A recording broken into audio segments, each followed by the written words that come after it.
de refração absoluto. Quanto maior a velocidade da luz em determinado meio, menor é o índice de refração. O menor índice de refração que existe é o do próprio vácuo, que é 1 por definição. Afinal, o índice de refração no vácuo é a velocidade da luz no vácuo dividido pela velocidade da luz no vácuo, dá 1. O N do ar, como eu comentei a vocês, ele é 1,0003 aproximadamente. Portanto, como no ensino médio nós não trabalhamos com 4 casas após a vírgula nunca, a gente vai dizer que o índice de refração do ar é aproximadamente 1. Ou seja, está dizendo que a velocidade da luz no vácuo é praticamente igual à velocidade da luz no ar. Não é verdadeiro isso, é uma aproximação honesta. Poxa, tem que saber essa parte básica aqui então, ó. Exemplos bem rapidinhos só para a gente ir acostumando. Se o material tem índice de refração 3 e te perguntam qual é a velocidade da luz desse material, só tem que usar a ideia de índice de refração, se você sobreviver. O N é 3. A velocidade da luz no vácuo é um valor tabelado. 3 vezes 10 na 8 metros por segundo. Vai ser fornecido para ti. E aí tu calcula a velocidade do material X. Está dividindo, passa multiplicando. Está multiplicando, passa dividindo. Aí tu descobre que a velocidade da luz nesse material X é 3 vezes 10 na 8 dividido por 3, ou seja, 10 na 8. O que aconteceu com a velocidade da luz, comparando com a do vácuo, nesse material X? Diminuiu quanto? Oh, que coincidência! Se o índice de refração é 5 de um material, o que eu posso falar sobre a velocidade da luz nesse material? 5 vezes menor que a velocidade da luz no vácuo. Tudo bem para vocês? Então, quanto maior o índice de refração, menor a velocidade da luz naquele material transparente. A gente diz que o material é mais refringente. É o nome que a gente usa. Beleza. Se eu quero comparar o índice de refração de dois materiais, basta dividir o índice de refração de um pelo do outro. É na ordem, tá? NXY é NX sobre NY. NYX é NY sobre NX. É uma definição. Tem que ser na ordem. Eu substituí a definição de índice de refração absoluto na definição de índice de refração relativo. Fizemos uma divisão de fração, né? E aí vimos que era VY sobre Vx, mostrando que índice de refração é inversamente proporcional à velocidade, que a gente acabou de ver. A gente acabou de revisar. Segunda lei da refração. A primeira é aquela que diz que o ângulo de incidência e o ângulo de refração são Show. Segunda lei da refração, leis de Descartes. O N de chegada vezes o seno do ângulo de chegada é igual ao N de saída vezes o seno do ângulo de saída. Não se esqueçam, os ângulos são sempre medidos com a reta normal. Não é medido com a superfície. A colega me perguntou uma questão agora ali na aula de apoio que o sujeito falava o seguinte, ó. Quando um raio de luz chega com ângulo de incidência de 90 graus em relação à superfície, sobre a superfície, o ângulo de incidência de 90 graus sobre a superfície. O que significa isso, ao meu ver? É a luz chegando fazendo 90 graus com a superfície, né? Isso para mim é um ângulo de incidência de 90 graus. Quando a luz bater na superfície e refratar, ela vai se aproximar da reta normal, né? Caso ela esteja indo do ar para a água, por exemplo. Desviou ou não desviou? Qual é o caso em que a luz não desvia? Quando refrata.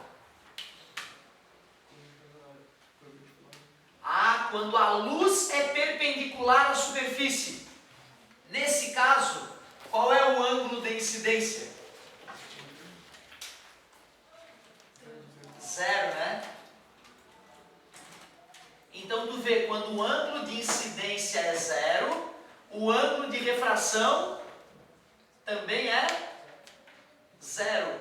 E aí a luz não sofre desvio. Quer dizer que não refratou, porque refratar é mudar de meio de propagação. A luz estava no ar e agora ela está na água. A velocidade dela diminuiu. Só que eu não percebi ela sofrendo desvio. A lei de Descartes não deixa mentir, ó. Seno de 0, 0. Já que deu 0 na esquerda, para poder dar 0 na direita, o R também vai ter que ser 0. Então, quando é que a luz não desvia ao refratar? Quando o ângulo de incidência for 0. Ou quando a luz fizer 90 graus com a superfície. Só que aí não tem o direito de chamar de ângulo de incidência. Certo? Porque o ângulo de incidência é sempre com a reta normal. Legal. Normal, na verdade, eu não poderia calcular a velocidade pela lei da refração. Eu teria que saber o índice de refração da água. Eu sei que o índice de refração da água é 1,33. Então eu posso usar essa ideia para calcular a velocidade da luz na água.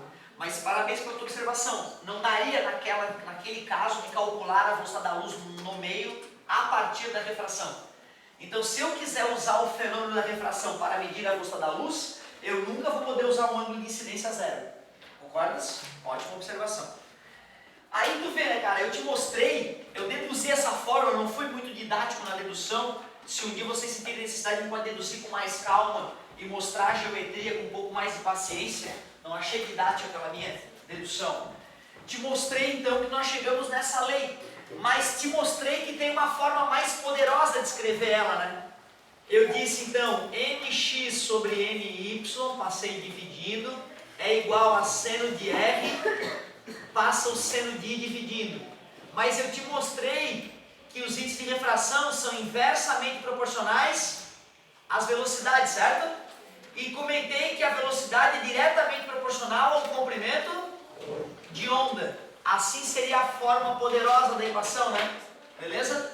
São 6 equações que nós vimos aí embutidas numa só. Ninja equação. Eu vou usar esses conceitos que foram discutidos na refração para te mostrar como é sábio o índio que pesca com arpão. Olha só que interessante essa ideia que eu vou te mostrar. Imagina que tu foi fazer uma pesca esportiva, então tu tá no barquinho com uma flecha, um tipo de flecha na mão que a gente chama de fisga, né? Aqui é a tua fisga. E tu quer pegar o peixinho que está ali debaixo d'água. Eu não vou desenhar o peixinho com todos, vamos fingir que o peixinho é tão pequenininho que tu só enxerga aquele pontinho ali. Tu só vê um pontinho. Quando a luz refletida pelo peixe atinge a superfície de separação entre ar e água, a luz aumenta ou diminui de velocidade? Da água para o ar. Aumenta, né? A velocidade da luz no ar só perde para o vácuo. Concorda comigo? Então, quando a luz sair da água e ir para o ar, ela aumenta de velocidade. O ângulo com a normal aumenta ou diminui? Aumenta. Quando a velocidade aumenta, o ângulo aumenta. Quando essa luz atingir o olho do observador, é o índiozinho, o que o cérebro do índio vai dizer? Vai dizer que a luz anda em linha e ele vai ver a imagem do peixe mais no raso do que onde o peixe está. Então, se tu vê o peixe ali no raso, tu taca a física mais no fundo, para aumentar a tua chance de acertar. Nós temos que saber calcular a relação entre a posição da imagem, que a gente vai chamar de P', e a posição do objeto, que a gente vai chamar de P. Eu posso fechar um triângulo retângulo aqui, ver se tu concorda comigo. Posso dizer que aquele tamanhozinho ali mede x, e isso aqui é o famoso ângulo de incidência. Faz o seno do ângulo de incidência ali para mim, vamos ver. O seno não, perdão, eu quero a tangente. Quem é a tangente daquele ângulo de incidência? É o cateto oposto, x, dividido pelo cateto. Quem é o cateto adjacente? É o P. Obrigado, é a posição, a profundidade do objeto. Legal. Esse ângulo aqui é o famoso ângulo de refração. Tu aceita que esse ângulo aqui também é o ângulo de refração? Tu percebe que eles são OPV? Tu enxerga aquele triângulo retângulo menorzinho que se formou ali, ó? Me ajuda, tenta usar o teu olho biônico aí. Quanto é a tangente daquele ângulo R ali? É o cateto oposto, que é o mesmo x, dividido pelo cateto, que é o P', é a profundidade do peixinho, a profundidade da imagem do peixinho, P'. que nós sabemos da lei Snell-Descartes? A lei Snell-Descartes nos permitiria escrever que o n da água vezes o seno do ângulo de incidência é igual ao n do ar vezes o seno do ângulo de... É assim, né, que se aplica a lei Snell-Descartes, né? N de chegada, seno de chegada igual a n de saída, seno de saída. Se praticar um pouquinho, não esquece mais. Eu não sei se nessa turma eu já fiz o comentário que para ângulos pequenos, o seno e a tangente são praticamente o mesmo valor. Já comentei isso contigo? Isso aqui é uma coisa que me incomodou no curso superior. Mas tu pode acreditar, pode testar hoje na tua casa, se tu quiser, na calculadora do Windows.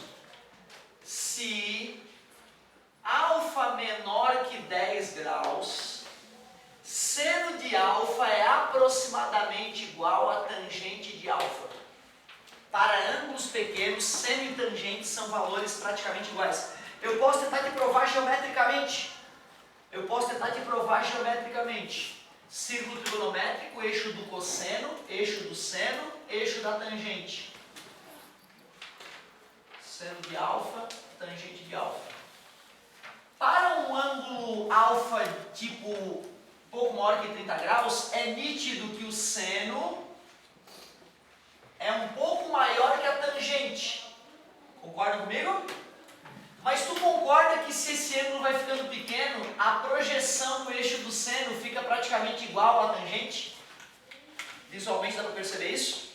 E se tu não acredita nisso, pega a calculadora do Windows, ou baixa lá no Android ou na loja do iPhone lá, a calculadora HP 48G. É a calculadora que tu vai usar quando tu descobrir que tu vai ter que ser engenheiro, que a engenharia é a tua vida. Aí tu vai usar essa calculadora ao longo da tua vida. Aí, em vez de pagar 300 pila no camelódromo, tu baixa de graça. É a mesma calculadora, vem no celular, certo? Tu vai começar a se acostumar já com a HP. Eu vou digitar aqui, ó, 10, tenho testemunhas na minha frente, ó, e vou apertar em seno. Apertei o seno de 10, ó. Vou apertar 10 e vou apertar tangente, ó. Ah, meu Deus, olha isso. Seno de 10 graus é aproximadamente 0,1736. A tangente de 10 graus é aproximadamente 0,1763. Só diferiu a partir da terceira casa após a vírgula. Quanto menor for o ângulo, melhor é esta aproximação. O círculo trigonométrico não me deixa mentir. Beleza? Vamos supor, esse desenho, os ângulos são grandes, tá vendo? Eu fiz os ângulos grandes para poder enxergar a coisa. Mas vamos supor que esse nosso índio esteja olhando para o peixe bem de cima. Então nós poderíamos dizer que esses ângulos que a luz faz com a reta normal são ângulos bem pequenos, né? Neste caso, tu deves aceitar que eu altere a lei Snell-Descartes para a seguinte situação, ó. Tu deixa eu trocar o seno pela tangente, já que eu estou trabalhando com ângulos pequenos? Só para ângulos pequenos. Certo, galera? Só para ângulos pequenos. Mas quem é a tangente de I? A tangente de I é x sobre P. Quem é a tangente de R? A tangente de R é x sobre P'. O que eu posso fazer com o x? Elimina. Para ficar bonitinho, eu vou passar o P' para cá, multiplicando o N da água dividindo. A posição da imagem dividido pela posição do objeto é o índice de refração da água dividido pelo índice de refração do ar dividido pelo índice de refração da água. Este cara aqui é o observador, né? E aquela coisa ali é o objeto. Eu vou trocar o N do ar pelo N do observador e vou trocar o N da água pelo N do objeto. Assim a nossa fórmula fica geral. O observador está no ar nesse caso, então N do observador. E o objeto está mergulhado na água, então é o N do obj. Esta é a famosa fórmula da profundidade aparente. Pensa que a superfície da água é essa linha azul aqui, ó, na sala de aula. Eu estou na canoa. certo? E o peixe está lá no fundo da sala de aula, perto da câmera.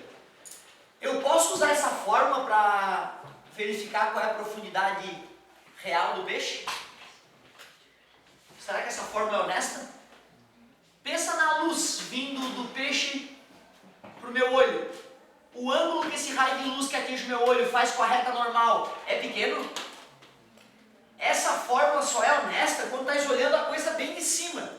A água está aqui onde a gente falou e o peixe está aqui, está pertinho de mim. Aí o ângulo da luz com o meu olho, que sai do peixe e vem para o meu olho, faz um ângulo pequeno com a reta normal. Aí a fórmula é honesta. O vestibular geralmente nem questiona isso, entendeu? Ele vai lá e pergunta qual é a profundidade do peixe real, qual é a profundidade do peixe observada.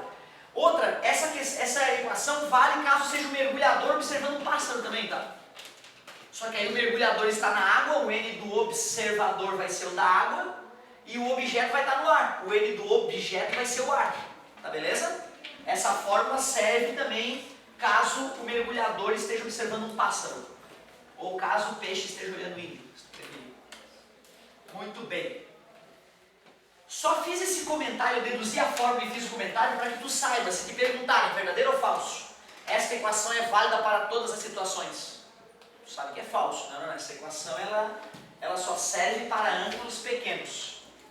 Outra coisa que a gente costuma fazer com a refração da luz, aliás, né, eu falei para vocês que vocês não viam o sol, né? Que o que tu vê não é o sol, né? Só para te provar, aqui está a Terra. Atmosfera exagerada, certo? A atmosfera é uma casquinha fina, né? A Terra tem 13 mil quilômetros de diâmetro e a atmosfera tem 100 quilômetros de altura, a parte importante dela, embora existam moléculas até a 600 quilômetros de distância da Terra. Aqui está o Sol, fiz ele pequenininho só porque está distante. Lá vem um raio de luz. Quando a luz sai do vácuo e começa a se propagar no ar, o que acontece com a luz? Se aproxima ou se afasta da reta normal? Se aproxima porque a velocidade diminui, né? Na verdade ela vai se aproximando aos poucos, já que a atmosfera vai mudando de densidade, né? Quando essa luz atinge teu olho aqui na Terra, o teu cérebro diz que a luz é minha e tu jura que o Sol está bem mais em cima de onde ele está. E aquilo que tu enxerga não é o Sol, é a imagem virtual do Sol, é uma alucinação do teu cérebro. Tu jamais verá o teu Sol, a menos que ganhe muito dinheiro para poder passear, como astronauta turista, né? Futuramente. Beleza? Então bacana saber, né? Esse fenômeno da refração da luz solar na atmosfera terrestre aumenta, diminui ou não muda a duração da luminosidade de um dia?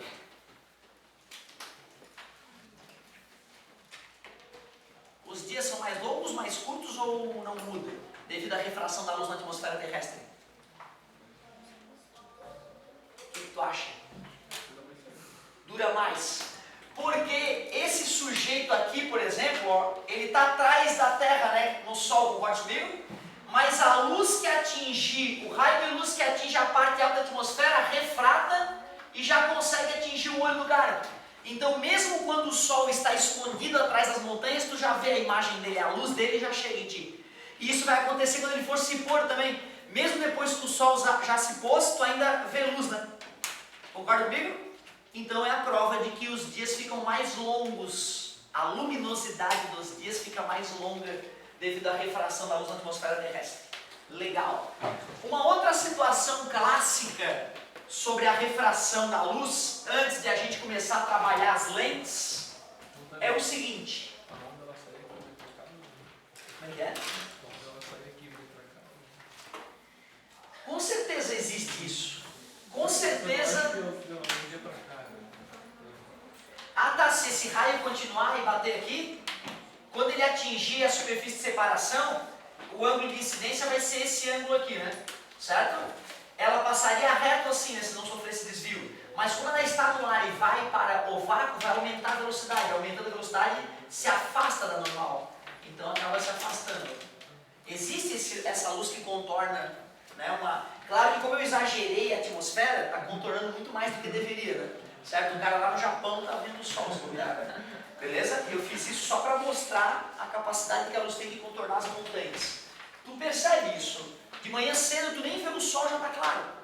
No entardecer tu já não vê mais o sol e ainda tem luz atingindo a Terra. A única explicação é a refração da luz na atmosfera, certo? Agora olha só uma outra situação que pode ser cobrada, que é uma situação um pouquinho mais apimentada do que a primeira. A primeira sempre aparece, profundidade aparente. Também vale a pena lembrar que, embora os filhos dos índios saibam desse fenômeno, os filhos da selva de pedra não sabem disso. E muitas crianças nascidas na selva de pedra já morreram por não saber desse fenômeno que o filho do índio sabe. É muito comum, né? A criança vai visitar um amigo tem piscina, ele nunca viu piscina na vida. É um dia ensolarado, está de shorts, aí olha a piscina, fica encantado com a piscina e acha que dá pé e mergulha na piscina. Ele não percebe que ao olhar a piscina de fora, parece que ela é mais rasa do que de fato ela é, graças à refração da luz. Então a criança acaba morrendo afogada se não tiver ninguém perto para salvar ela, já que ela nunca viu a piscina. Certo? Tu vê, né, cara? Crianças da selva de pedra morrem em função de não conhecer um fenômeno que o índio nasce sabendo, digamos assim, né? Porque o papai índio já ensinou. Que loucura, né? Tu vê que a cultura às vezes, né, gera esse tipo de distorção. Ô querido, olha só o que eu tenho para te contar agora. Desvio sofrido por um raio de luz